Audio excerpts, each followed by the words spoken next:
Commençons cette vidéo avec des exemples d'autres formes de boucle for. Cette boucle for commence par déclarer une variable p et l'initialise à 0. La condition est p strictement inférieur à 10 et l'instruction d'incrémentation est p plus égale 2. Et je vous rappelle qu'écrire p plus égale 2, c'est équivalent à écrire p égale p plus 2, c'est-à-dire qu'on va ajouter 2 à la variable p à chaque tour de boucle. P va donc commencer à la valeur 0. À la fin du premier tour de boucle, on va ajouter 2 à P. P va donc prendre la valeur 2. Ensuite, P va prendre la valeur 4, ainsi de suite, jusqu'à ce que P prenne la valeur 10. Dans ce cas, la condition devient fausse et on va sortir de la boucle. Donc dans ce cas, P va prendre les valeurs 0, 2, 4, 6 et 8. Dans ce deuxième exemple, on commence par déclarer une variable k initialisée à 10. La condition est k strictement supérieur à 0, donc faites attention, on a changé le sens de comparaison ici. Et l'instruction d'incrémentation est -k, qui est équivalente à écrire k égale k-1, c'est-à-dire qu'on va retrancher 1 à la variable k à chaque tour de boucle. K part donc de la valeur 10. À la fin du premier tour de boucle, k vaut 9, ensuite 8, ainsi de suite, jusqu'à ce que k prenne la valeur 0. Dans ce cas, la condition devient fausse et on sort de la boucle. Donc k, dans cet exemple, va prendre les valeurs 10, 9, 8, etc. jusque 1. Dans ce dernier exemple, on commence par déclarer une variable i initialisée à 0. La condition est i supérieur ou égal à 0 et l'instruction d'incrémentation est ++i qui va ajouter 1 à chaque tour de boucle.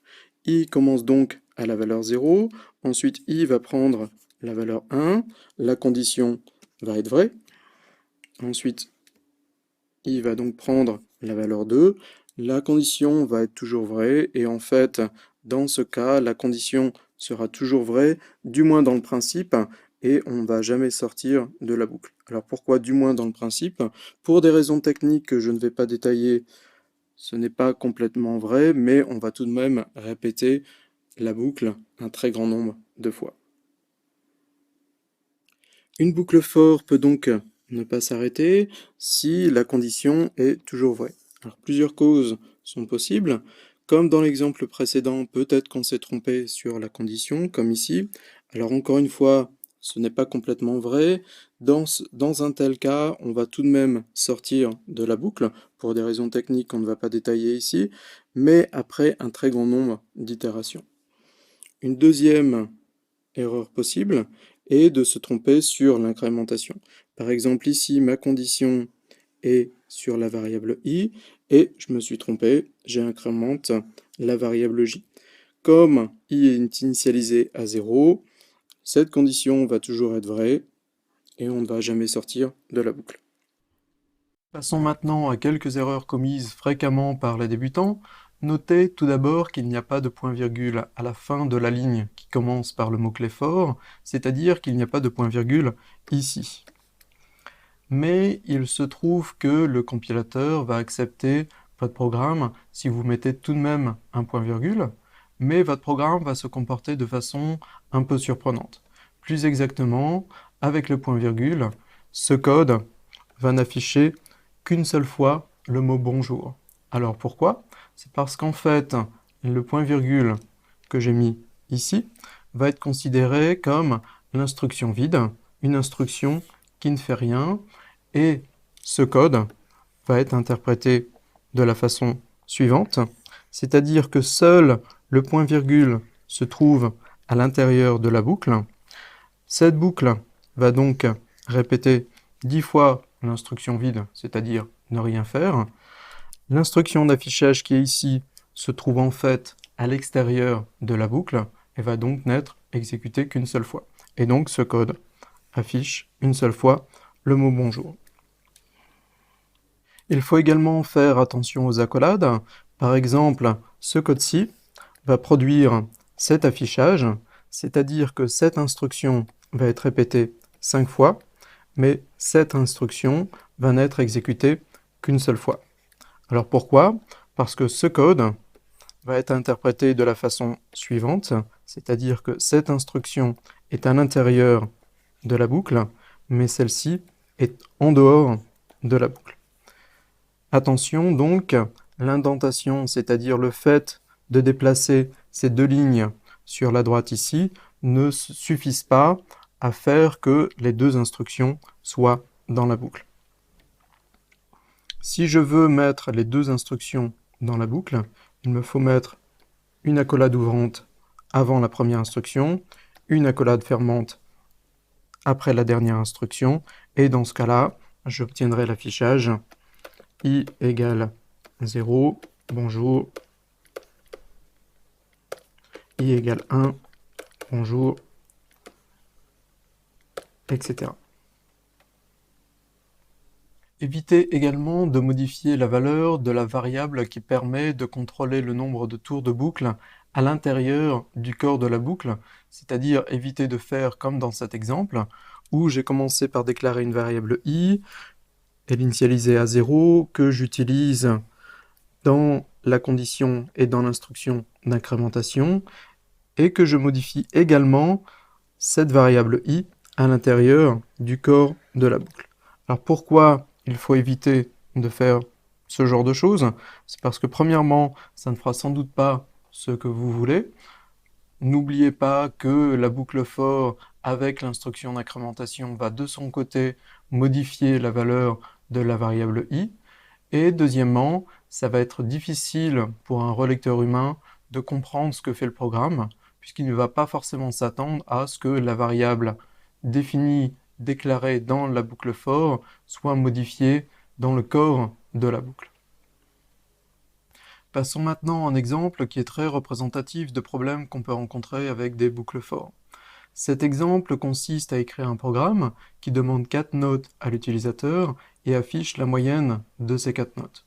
Sans utiliser de boucle for, je pourrais écrire mon programme de la façon suivante, c'est-à-dire répéter 4 fois ces deux instructions qui demandent à l'utilisateur d'entrer une valeur et mettre la valeur entrée par l'utilisateur dans une variable.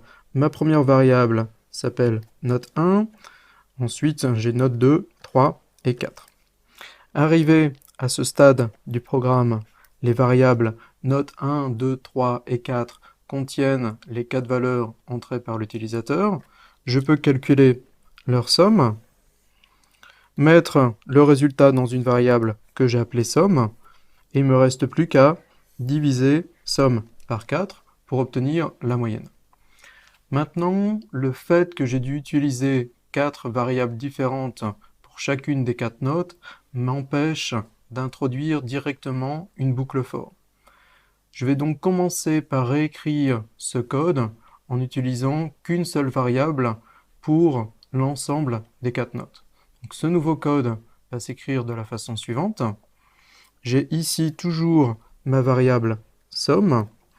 Je demande à l'utilisateur d'entrer une première valeur que je vais stocker dans la variable note.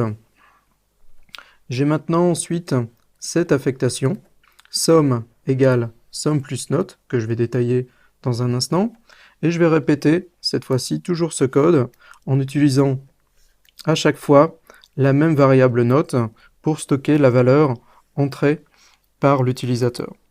Et nous allons voir que à ce stade du programme, la variable somme contient effectivement la somme des 4 notes, et il me suffit de diviser somme, comme avant, par 4 pour obtenir la moyenne. Donc je vais maintenant détailler cette nouvelle version du code pour vérifier que je fais bien la même chose que la première version. Pour vérifier cette nouvelle version, supposons que l'utilisateur entre les notes 5, 4, 6 et 4. Le programme commence par déclarer une variable somme et l'initialiser à 0. On passe ensuite à cette instruction-ci qui affiche un message invitant l'utilisateur à rentrer une valeur. Cette valeur va être lue au clavier et stockée dans la variable note déclarée ici. Et j'ai dit que la première valeur serait 5. On passe ensuite à cette affectation qui consiste à calculer d'abord la valeur de somme plus note. Somme vaut 0, note vaut 5, et la valeur de cette expression est donc 5. Cette valeur va être mise dans la variable somme. On passe ensuite à la deuxième note, entrée par l'utilisateur, et j'ai supposé que c'était la valeur 4. Cette affectation va donc calculer d'abord cette expression, c'est-à-dire somme qui vaut maintenant 5, plus note qui vaut 4, obtenir la valeur 9, et cette valeur va être stockée dans la variable somme. Passons à la troisième note, qui vaut maintenant 6. Cette expression va donc maintenant valoir 9 plus 6, c'est-à-dire 15, et on va mettre le résultat dans somme. Et vous pouvez vous convaincre qu'à ce stade du programme, somme va contenir 5 plus 4 plus 6 plus 4, c'est-à-dire bien la somme de toutes les notes, et on va obtenir 19. Et cette instruction-là va donc bien afficher la moyenne des 4 valeurs entrées. Cette nouvelle version va rendre plus facile l'introduction d'une boucle for pour éviter la répétition de ces 3 instructions qui sont donc répétées 4 fois dans mon programme, une fois pour chacune des notes. Je vais donc mettre ces 3 instructions à l'intérieur d'une boucle for, comme ainsi. C'est ce que j'ai fait ici. Ma boucle for va utiliser une variable qui va varier entre 1 et 4. Et donc, ce programme-ci est équivalent au programme précédent. C'est ce que je peux vérifier très rapidement sur un exemple. Alors, il ne faut pas que j'oublie d'initialiser la variable somme à 0. C'est ce que j'ai fait ici. Au premier tour de boucle, i vaut 1. Supposons, comme avant, que la première note entrée par l'utilisateur soit la valeur 5. Cette instruction va donc mettre la valeur 5 dans ma variable note. Quand je passe à cette affectation va calculer la valeur de cette expression, c'est-à-dire, comme avant, somme, donc 0, plus note, c'est-à-dire 5. On va obtenir la valeur 5 pour cette expression. L'affectation va mettre cette valeur dans la variable somme, c'est-à-dire qu'on va remplacer le 0 ici par la valeur 5, et on obtient donc exactement le même mécanisme que dans ma deuxième version, mais cette fois-ci avec une boucle for. Et à ce stade du programme, la variable somme contiendra la somme des 4 valeurs entrées par l'utilisateur. Supposons maintenant qu'on veuille laisser l'utilisateur choisir le nombre de notes dont il veut calculer la moyenne. Comment faut-il modifier notre programme? Alors je vais d'abord introduire une variable que j'ai appelée nombre de notes, ici. J'ai d'abord ici un message d'invite pour inviter l'utilisateur à entrer le nombre de notes, et avec cette instruction, je vais lire au clavier la valeur qu'il était rentrée, et mettre la valeur entrée dans ma variable nombre de notes. Je n'ai maintenant plus qu'à modifier ce 4 par ma variable nombre de notes, ainsi que ce 4-ci, qui me permet de calculer la moyenne des notes entrées.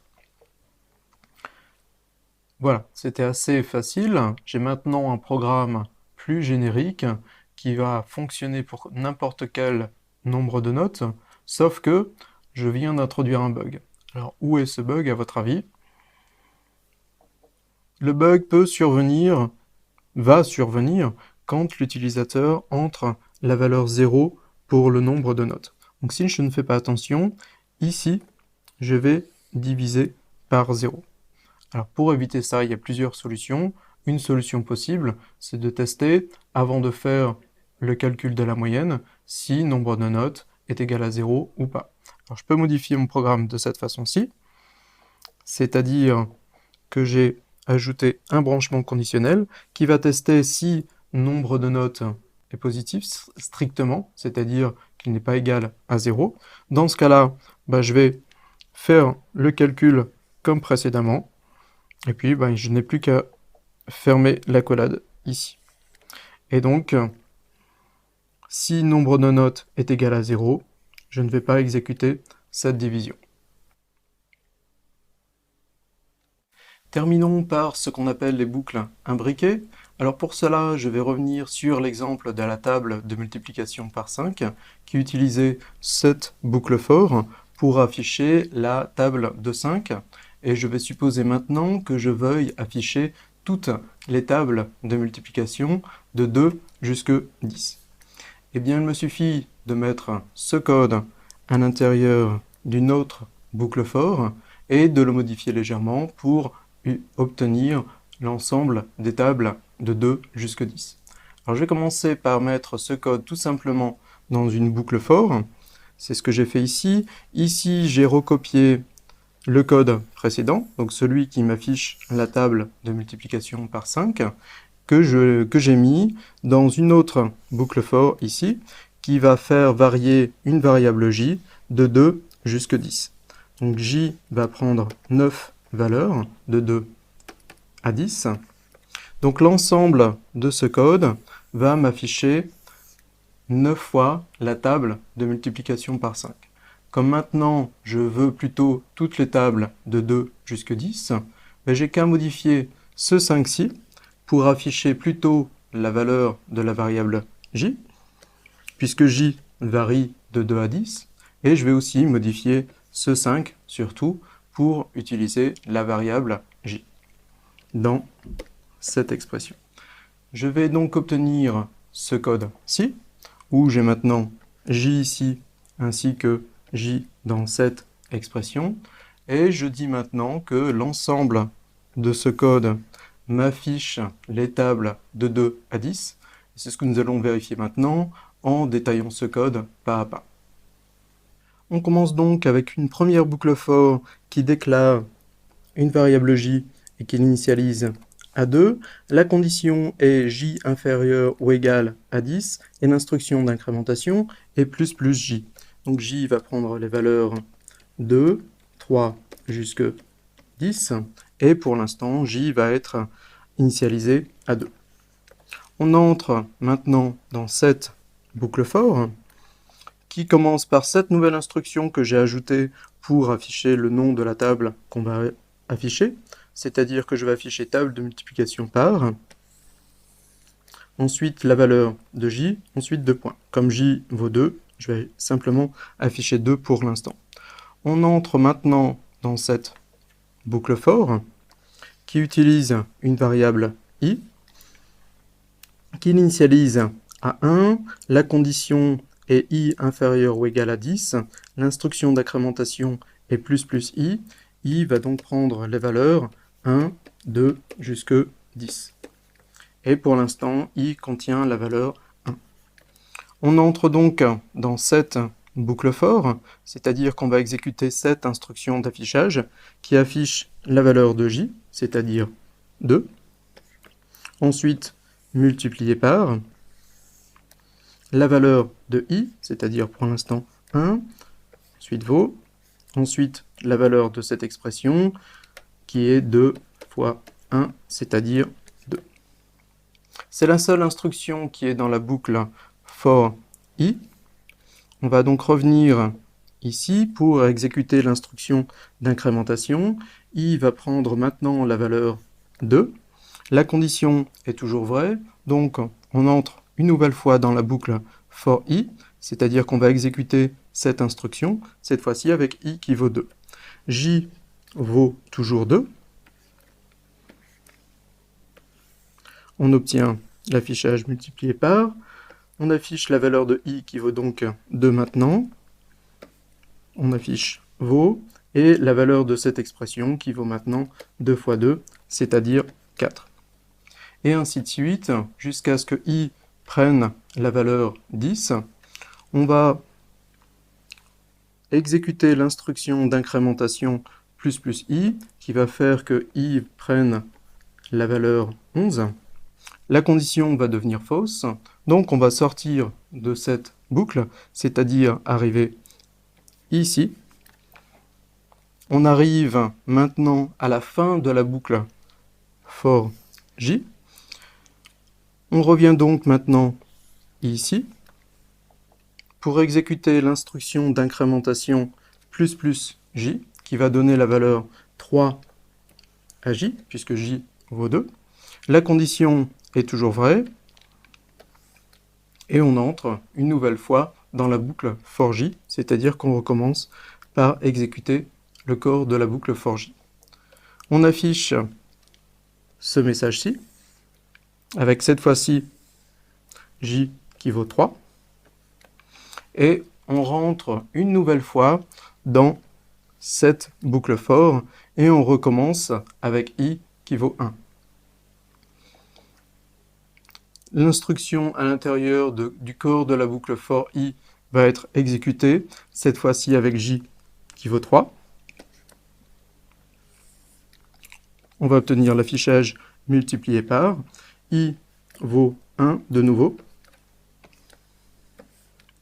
Et on va afficher la valeur de l'expression j fois i, c'est-à-dire 3 fois 1, donc simplement 3, et ainsi de suite, jusqu'à ce que i prenne la valeur 10.